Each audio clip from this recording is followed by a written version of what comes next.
بسم اللہ الرحمن الرحیم۔ السلام علیکم ورحمۃ اللہ وبرکاتہ۔ معزز سامعین کرام، اولاد کا ہونا یا نہ ہونا، اولاد کے خواہان حضرات کے لیے ذیل کا عمل بے حد مفید اور نافع ہے۔ باوضو حالت میں 7 مرتبہ سورۃ یوسف پڑھ کر دودھ پر دم کرے۔ یہ عمل اس وقت تک کرے جب عورت حیض سے پاک ہو اور غسل کے بعد روزہ رکھے۔ عورت اس دودھ سے افطار کرے۔ اگر تو عورت کو دودھ ہضم ہو گیا تو پھر اپنا علاج کرے، انشاءاللہ تعالی اولاد کی نعمت سے سرفراز ہوگی۔ اور اگر عورت کو دودھ ہضم نہ ہو تو اس کے ہاں اولاد نہ ہوگی۔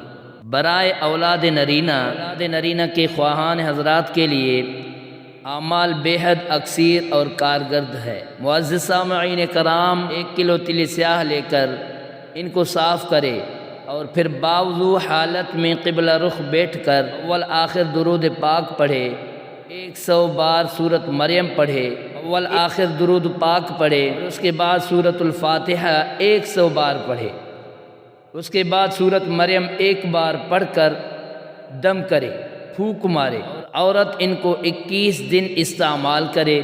پھر جب حیض سے عورت پاک ہو کر غسل کرے تب وہ 1 روز روزہ رکھے، گائے کے دودھ سے روزہ افطار کرے، اور رات کے وقت اپنے خاوند سے ہم بستری کرے۔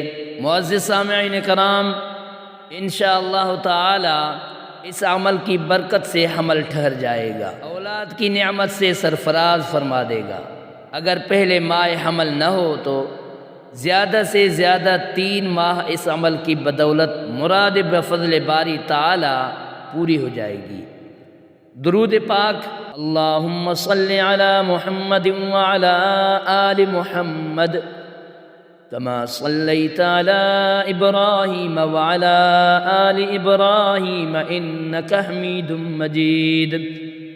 اللہم بارک علی محمد وعلی آل محمد کما بارکت علی ابراہیم وعلی آل ابراہیم انک حمید مجید۔ معزز سامعین کرام، چاند کے مہینہ کی پہلی جمعرات کو اول و آخر 3 مرتبہ درود پاک پڑھے، درمیان میں 111 مرتبہ سورۃ مریم مع بسم اللہ الرحمن الرحیم کے ساتھ، اور آمین کہہ کر سادہ پانی کے گلاس پر دم کرے، تھوڑا تھوڑا دونوں میاں بیوی کو پلا دیں۔